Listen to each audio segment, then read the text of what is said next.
Nukes are back. Did you think that nuclear weapons were just an old story from the 60s?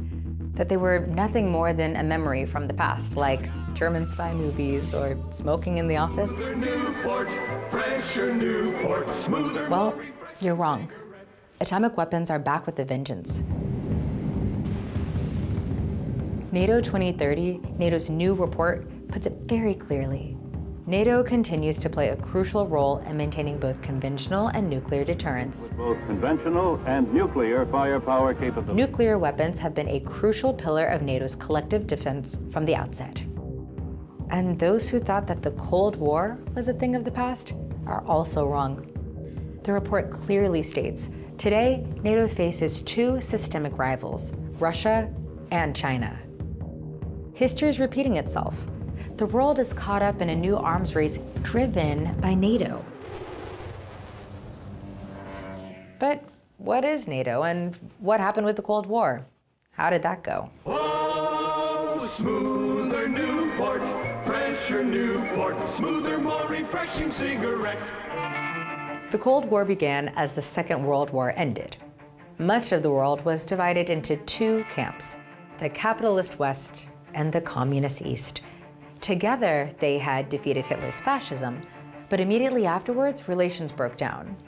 The West European and North American countries set up NATO, the North Atlantic Treaty Organization, a nuclear-armed military alliance. A peace project, they said, to unite against the communist threat. The NATO narrative was simple. If you make trouble with one of us, you make war with all of us. It was the start of a disastrous arms race.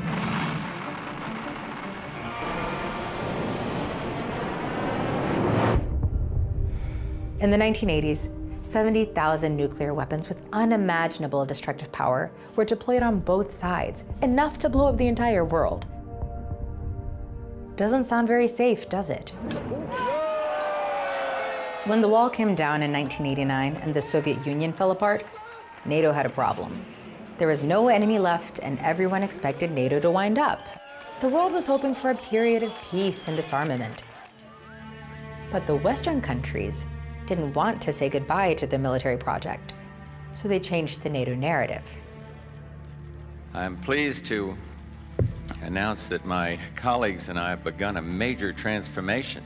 NATO rewrote its own mission statement, from being an alliance for mutual defense to one with the freedom to intervene in other parts of the world. Since the end of the Cold War, NATO military interventions have taken place in Yugoslavia, Afghanistan, and Libya. Thousands of civilians have been killed as a result, and nowhere has real peace been achieved. NATO countries also give support to inhumane regimes, such as Saudi Arabia, which has been waging a brutal war in Yemen since 2015, and is the major buyer of European and American weapons. $3 billion, $533 million. The biggest man-made humanitarian crisis in history is happening right now in Yemen. 400,000 children are threatened with starvation. Military interventions and support for criminal regimes are not in keeping with NATO's self-image as a force for peace. The disastrous war in Afghanistan has devastated the country. Libya remains embroiled in a 10-year civil war. Think of the difference these war dollars can make in the reconstruction of these countries.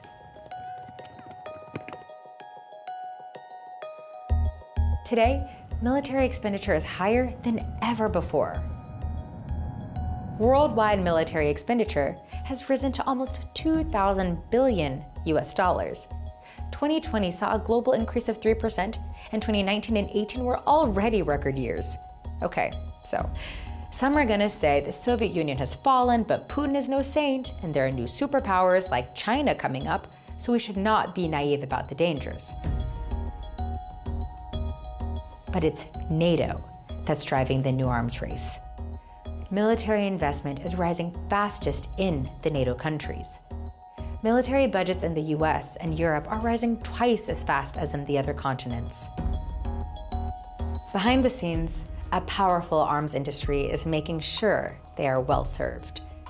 they saw their sales increase by 8.5% in 1 year. For years, the so-called Russian threat has been cited as the reason for increasing military spending, even though Russia's military budget is barely 7% of NATO's. It is no surprise that NATO is facing more and more opposition. Protest movements are springing up all over the world, and public opinion is tilting. 80% of Europeans are resolutely against nuclear weapons.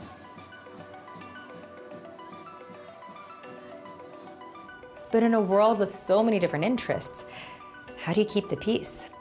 Well, cooperative security is the way to go. The basic principle is, I am only safe when you feel safe. If one camp arms itself, the other will feel unsafe and also arm itself. That's not good. So let's create a virtuous circle. If one side puts more effort into diplomacy and consultation, the other side will do the same. History has proven that the key lies in agreements that inspire trust. Peace is not a question of more arms and military. It's a question of diplomacy, disarmament, and human security. And that's a win-win. Disarmament not only reduces the risk of violent confrontations, it also frees up resources that are needed to invest in people and the environment. And that in turn can create more security, and that is good for all of us.